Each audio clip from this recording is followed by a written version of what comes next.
You're welcome back. It's still daybreak here on Trust TV, and it's time for us to look at stories that made it to the front pages of our newspaper this morning. Now, starting off with, which is the culture. Start off with our own Daily Trust. And on the front page of Daily Trust, you have how Army General was abducted in Katsina. Man, 2 wives, children among victims. Over 100 gunmen involved in attack. Yes, and then on the top left, you have Africa cannot depend on foreign blueprint for development, says President Tinubu. You'd find that story on page 5. And on page 24, we have Trump doubles down on Gaza Strip acquisition. Fire destroys 21 food storage facilities in Kano, kills 78 livestock. I thought we were talking about food insecurity. What's fire? Wow. All right, now, still on the headlines we have there, or the stories on the front page of Daily Trust. 38 days after, Tinubu sacks Uni Abuja as VC. All right, and a PDP dismay committee summons Anyanwu and Otom. Senate probes Niger leaders' accusation against Nigeria, and Baru disburses 2.7 billion naira loan for new agri scheme. Those are the stories we have on the front page of the Daily Trust newspaper. Do well to grab yourself a copy and keep yourself informed. Now let's move over to Guardian. On Guardian this morning, boldly there we have lawmakers push for 31 new states amid an 11.47 trillion naira debt by existing ones. All right, Guardian. Grim realities in Southeast as gunmen dictate funeral terms. That you have there. And still on Guardian, on the top left, federal government swaps 6334 education system with 12-4 model, scraps junior secondary and senior secondary.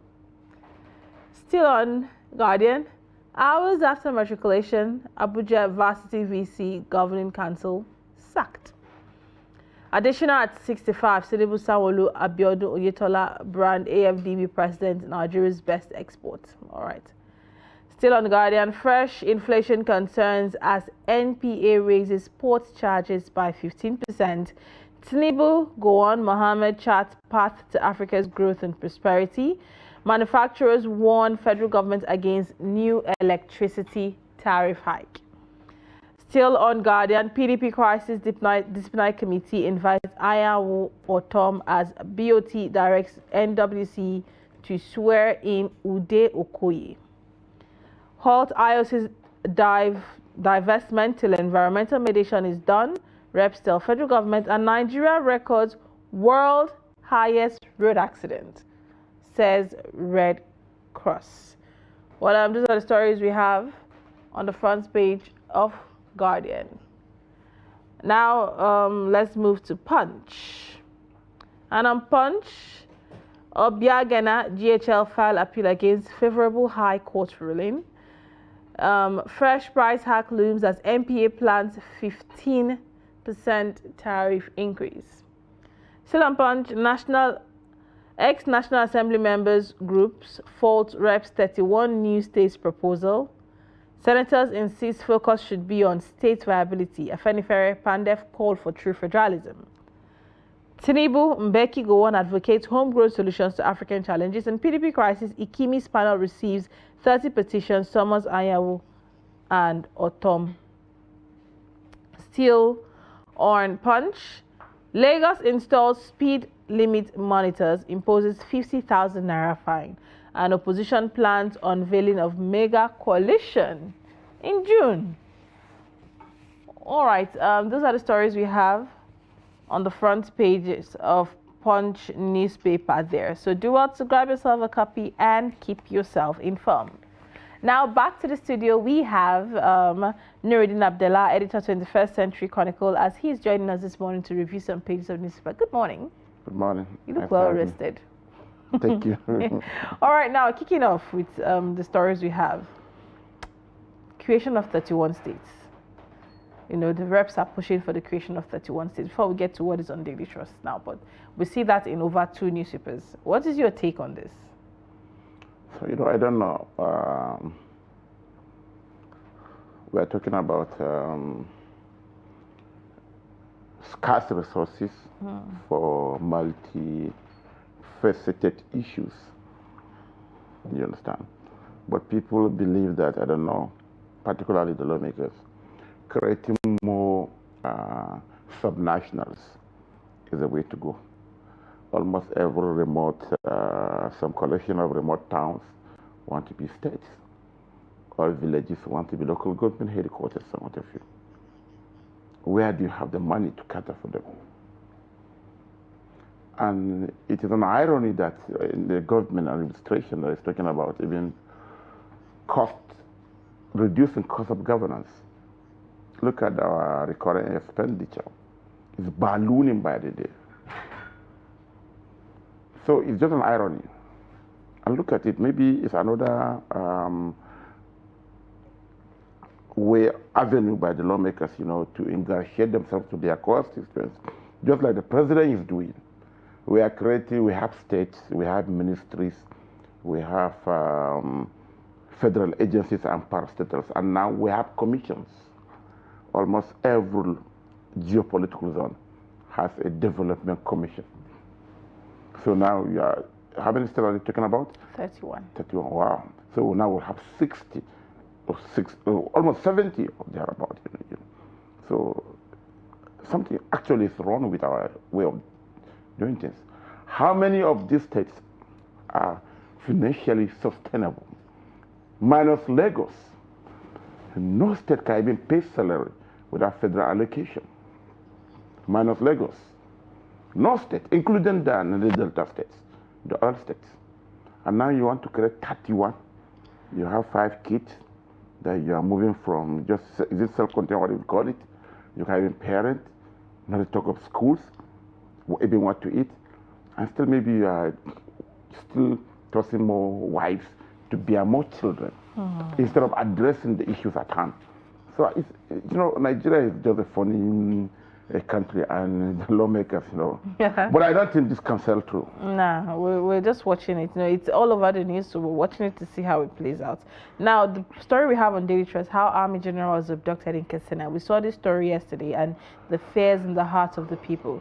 What's your take of abducting an Army General? How bad can this get? So, based on the story, yes, along the Zamfara axis, the military are doing excellently well. They are taking the war to the bandits.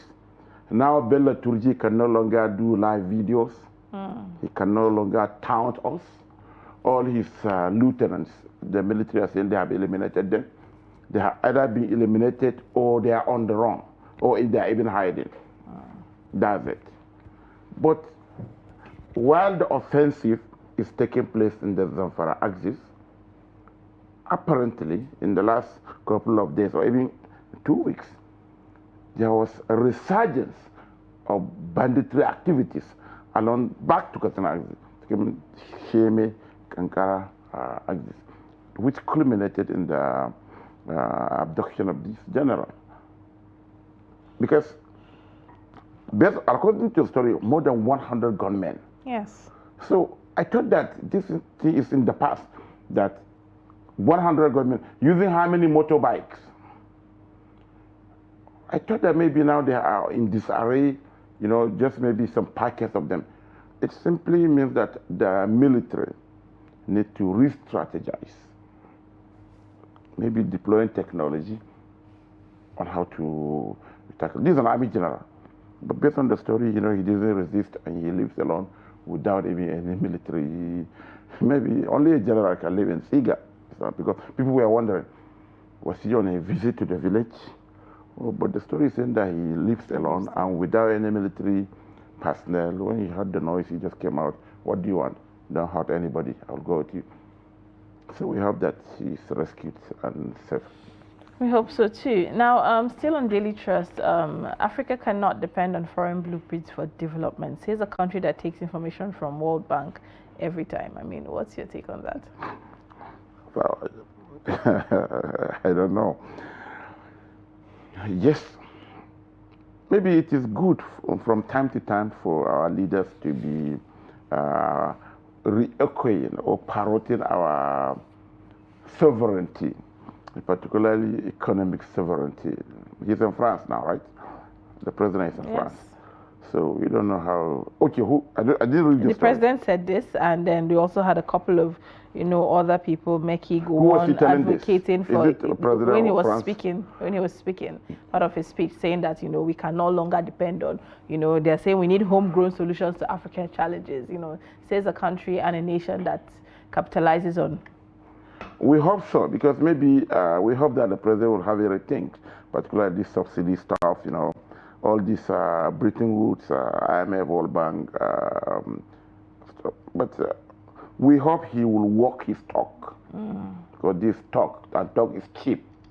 So we hope that President Tinubu will walk his talk by meeting we have experts with